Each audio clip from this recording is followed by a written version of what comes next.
여러분은 황혼 로맨스에 대해 어떻게 생각하시나요? 나이 들어서도 이성을 보고 심장이 뛸 수 있나 라고 생각하시는 분도 있을 테지만 나이가 든다고 해서 마음까지 늙지는 않습니다.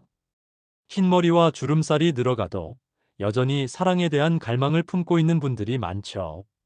더욱이 나이가 들어갈수록 외로움이 점점 더 크게 다가오기 때문에 혼자 지내는 분들에게는 누군가의 관심과 애정이 그리울 수 있습니다. 우리나라 통계청 조사에 따르면 60세 이상의 황혼이혼이 증가하고 있는데요.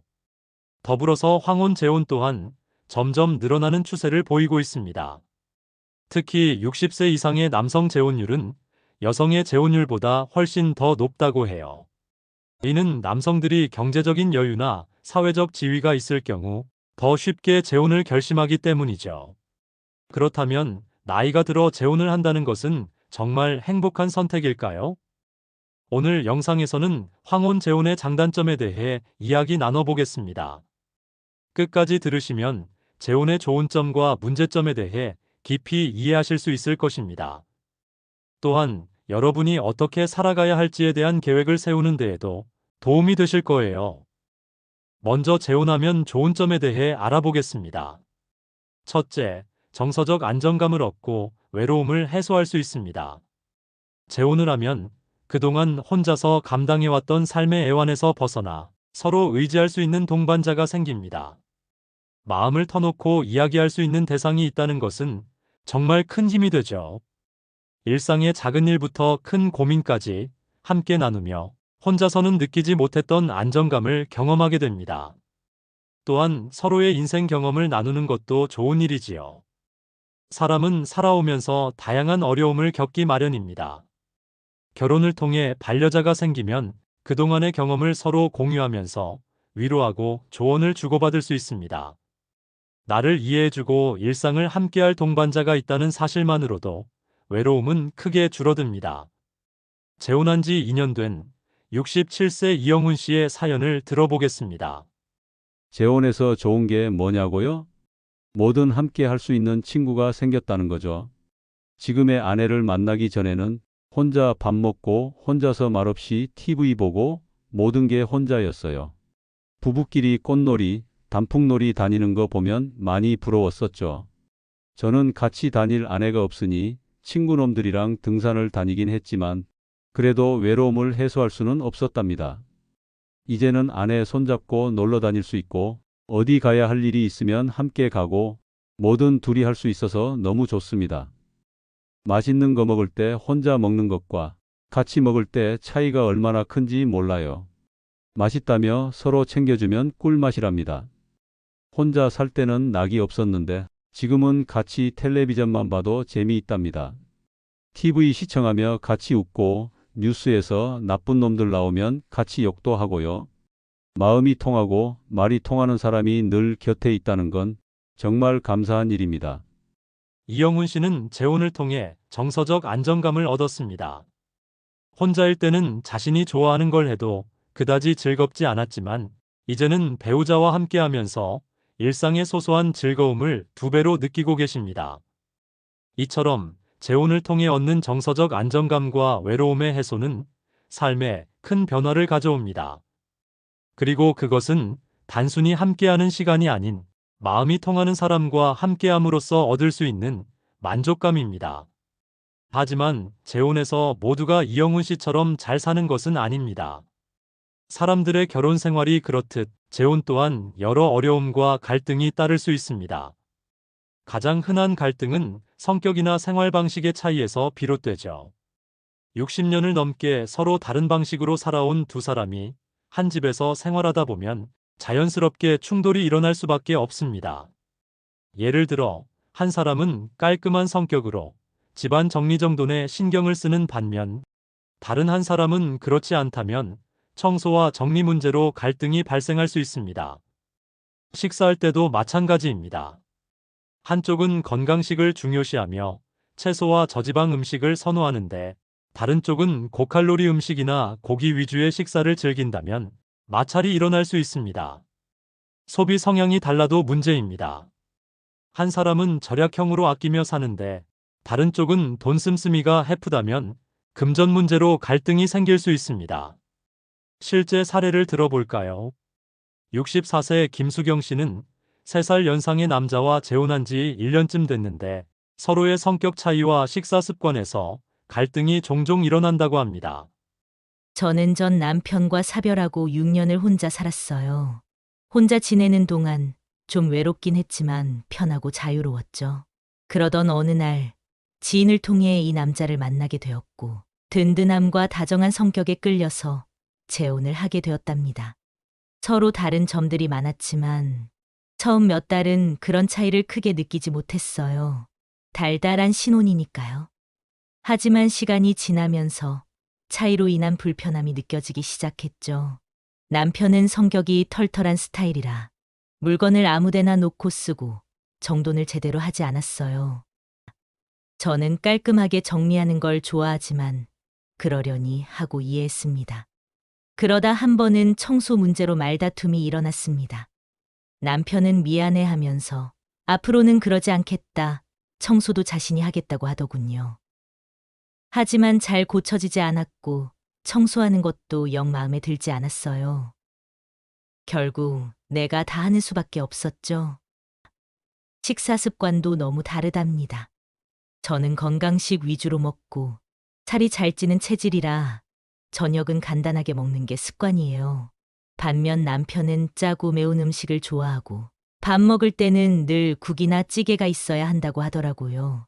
저는 남편의 식성에 맞춰서 식사를 준비해 줬어요. 처음엔 남편의 기호에 맞춘 음식을 만들어 주는 게 즐거웠어요. 하지만 시간이 지나면서 점점 귀찮아지더군요. 게다가 남편과 같은 식단으로 먹다 보니 저는 살이 많이 찌고 말았답니다. 식사 후에 설거지도 제가 다 합니다.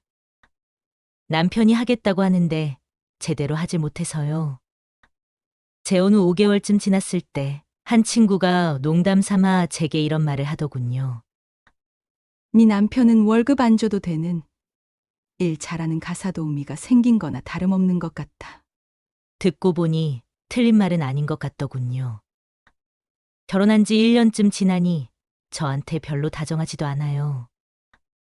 오히려 제가 철없는 아들 챙기듯 해야 하죠. 김수경 씨의 경우처럼 정리정돈이나 식사 습관 등의 사소한 차이는 처음엔 크게 문제가 되지 않을 수 있습니다. 하지만 시간이 지나면서 쌓이다 보면 서로에 대한 불만이 커질 수 있습니다. 한번 길들여진 생활 습관은 고치기 쉽지 않습니다. 더구나 나이가 들면 더더욱 개선하기 어려워 이러한 차이가 가정 불화의 원인이 될 수 있습니다. 나이 들어 재혼하면 좋은 점 2번째, 함께 건강 관리에 더 신경 쓰게 됩니다. 중년 이후부터는 건강 문제는 누구에게나 관심사입니다. 그런데 혼자 살다 보면 건강 관리에 소홀하기 쉽죠. 재혼을 하면 서로의 건강을 챙겨주고 식단 관리도 하게 됩니다. 예를 들어 둘이서 매일 공원을 산책하고 집에서 간단한 요가나 스트레칭을 하면서 체력을 관리하는 것만으로도 건강을 유지하는 데 도움이 됩니다. 또한 같이 식사 준비를 하면서 서로의 건강 상태에 맞춰 음식을 만들고 규칙적인 식사를 하게 됩니다. 이런 방식으로 함께 건강을 챙기면 삶의 질이 향상되죠. 또한 재혼으로 인해 정서적 안정감을 느끼면 이는 정신 건강뿐만 아니라 신체 건강에도 긍정적인 영향을 미친답니다. 스트레스가 줄어들면서 심혈관 건강이나 면역력이 증진될 수 있어요. 배우자가 수시로 건강 체크를 함께 해주면 혼자서 관리하는 것보다 더 효과적일 수 있습니다. 만약 한 사람이 건강 문제로 치료가 필요한 상황이 되면 배우자가 간병을 해주는 등 치료 과정에서 큰 힘이 되어주죠. 그러나 모든 재혼 부부가 이렇지는 않습니다. 건강 문제로 인해 황혼 재혼 부부에게 큰 위기가 닥칠 수도 있습니다. 한쪽의 건강 상태가 급격히 나빠지거나 장기적인 돌봄이 필요해지면 그 배우자는 간병인 역할을 해야 합니다. 이럴 경우 간병해야 하는 배우자는 정신적, 신체적 부담이 커지고 불만이 쌓일 수 있습니다. 더구나 노년기에는 건강 상태가 계속 악화되는 경우가 많기 때문에 경제적인 부담을 느낄 수 있고 돌보는 일을 해야 하는 배우자는 심신의 피곤함으로 지칠 수 있습니다. 이렇게 되면 자식들과의 마찰로 이어질 가능성도 있습니다.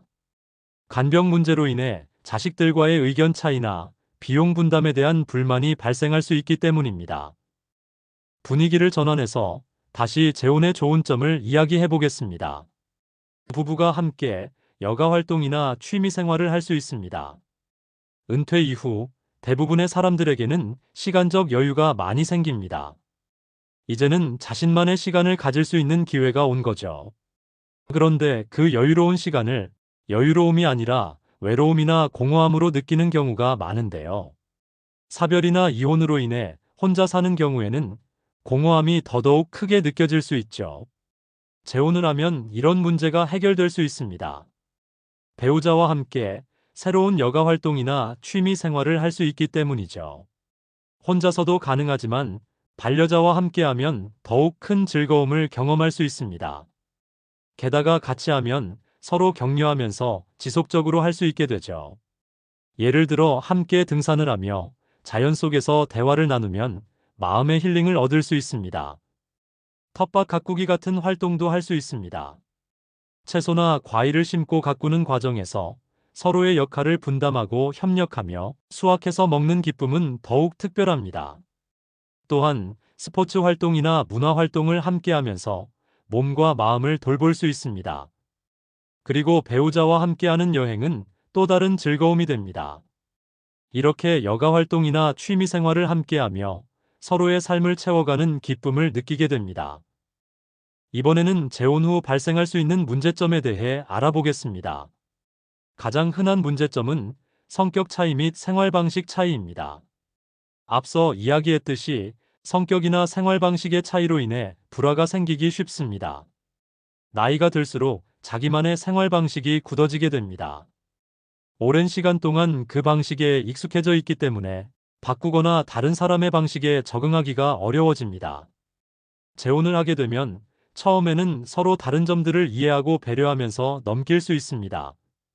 그러나 시간이 지나면서 상대방을 이해할 수 없는 부분들이 점점 쌓여가면서 큰 갈등으로 발전하는 경우들이 있습니다. 만약 상대방의 성격이나 생활 습관을 고쳐보려고 하면 그 갈등은 더욱 커지고 해결되지 않으면 심각한 불화로 이어질 수 있습니다. 사람들은 대체적으로 나이가 들수록 고집이 세지고 자기 방식에 대한 집착도 강해지는 경향이 있습니다. 이러한 태도는 상대방에게 답답함과 불만을 유발할 수 있습니다. 만약 서로가 자기 방식을 고집하며 배려가 부족해지면 갈등이 지속적으로 쌓이게 되어 결국 이혼을 하게 될 수도 있습니다. 따라서 재혼을 할 때에는 서로의 차이를 인정하고 적응하려는 노력이 필수적입니다. 서로 배려하는 마음을 갖지 않으면 힘들어진다는 점을 염두에 두어야 합니다. 두 번째 문제는 자녀와의 갈등과 경제적 문제입니다.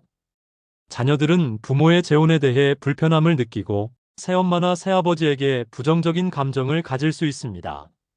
그런 감정을 품고 있으면 가족 모임이나 행사 때 서로 불편하고 어색한 분위기가 형성될 수 있습니다.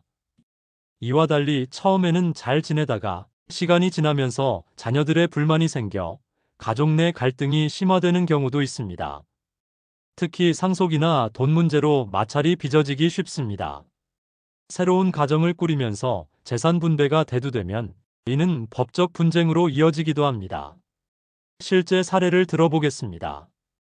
강진철 씨는 중학교 교사로 50대 초반에 아내와 사별하고 두 남매를 홀로 키웠습니다. 자녀들이 다 장성에 독립하자 64세에 재혼을 하게 되었죠. 현재 76이 된 강 씨는 몇 년 전부터 신장질환으로 투석 치료를 받고 있습니다. 이런 강 씨를 재혼으로 만난 아내가 정성껏 돌보고 있죠. 강 씨는 고마운 마음에 아내에게 아파트 명의를 이전하기로 결심했습니다. 그런데 이 결정에 강 씨의 자녀들은 극구 반대하며 심지어 소송을 하겠다고 맞서고 있습니다. 이처럼 재혼 후 발생하는 재산 문제로 인해 가족 간의 갈등이 커지거나 법적 분쟁으로 이어지는 사례가 꽤 있습니다. 또한 부부 간의 재정 관리도 골치 아픈 상황이 발생할 수 있습니다. 만약 한쪽이 모아놓은 돈이 없거나 심지어 빚이 있을 경우 서로의 재정적 우선순위를 맞추기 어려워지며 심각한 문제로 확대될 수 있습니다. 그중 대표적인 게 대출금 같은 부채입니다. 빚이 있는 걸 숨기고 재혼했다가 나중에 이 사실이 발각되는 경우들도 있습니다. 이러한 문제를 예방하기 위해서는 재혼 전에 각자의 채무관계 서류를 확인할 필요가 있습니다. 그리고 돈 문제, 재산 상속 같은 민감한 사안들은 신중하게 조율해야 합니다. 나이 들어 재혼했을 때 생기는 또 다른 문제는 건강 악화와 배우자의 사망입니다. 만약 남편이나 아내가 큰 병에 걸리거나 장기적인 돌봄이 필요해지면 그 상대 배우자가 간병을 해야 하는데요. 이는 부부간의 도리이지만 장기화되면 육체적으로나 정신적으로 지쳐갈 수밖에 없습니다. 시간이 지나면서 피로감과 스트레스가 쌓이고 결국엔 갈등이 생길 수 있죠. 그리고 언젠가는 한 사람이 먼저 이 세상을 떠나게 될 텐데 홀로 남겨진 사람은 큰 상실감과 공허함을 경험하게 됩니다. 배우자의 사망은 단순히 정서적인 상실을 넘어서 외로움과 불안, 경제적 어려움 등 여러 문제를 동반할 수 있습니다. 만약 상속 문제나 법적인 문제가 얽히게 되면 혼자 남은 사람에게 큰 고통을 줄 수 있습니다. 한 분의 사연을 들어보겠습니다. 60대 초반에 저보다 6살 많은 남자와 재혼을 했습니다. 결혼 후 처음 3년 동안은 별다른 문제 없이 잘 살았어요. 그런데 어느 날 남편이 갑자기 뇌졸중으로 쓰러져 반신마비가 되고 말았답니다. 그 후로 저는 6년 넘게 병수발하며 힘든 시간을 보냈답니다. 얼마 전에 남편이 세상을 떠났어요. 남긴 재산은 아파트 한 채뿐인데 그마저도 남편 자식들이 빼앗아 가려고 해서 저는 곤란한 상황에 처하게 되었습니다. 상속 문제로 인해 얼마나 많은 상처와 스트레스를 받는지 모릅니다. 이처럼 재혼은 장단점이 있습니다. 정서적 안정감을 제공하고 희로애락을 함께할 수 있는 반려자가 생긴다는 점에서 유익한 면이 있지만 그 이면에는 여러 가지 문제점도 존재합니다. 성격과 생활 방식 차이, 경제적 문제, 자녀와의 갈등, 그리고 건강 악화와 배우자의 사망 등은 큰 시련으로 다가올 수 있습니다. 이러한 문제들은 예상보다 더 큰 부담이 될 수 있고 때로는 두 사람의 관계가 깨질 수도 있습니다. 재혼이 새로운 행복을 가져다 줄지 아니면 불행의 시작이 될지는 누구도 장담할 수 없습니다. 따라서 재혼을 고려한다면 상대방에 대해 충분히 알아보고 발생할 수 있는 문제들을 감당할 자신이 있는지 진지하게 고민하는 시간이 필요합니다. 특히나 나이 들어서 하는 재혼은 더더욱 신중해야 합니다. 여러분은 황혼 재혼에 대해 어떻게 생각하시나요? 댓글로 의견을 남겨주세요. 그리고 오늘 이야기가 공감되셨다면 좋아요와 구독 부탁드립니다. 다음에 또 다른 유익한 이야기로 찾아뵙겠습니다. 함께 해주셔서 감사합니다.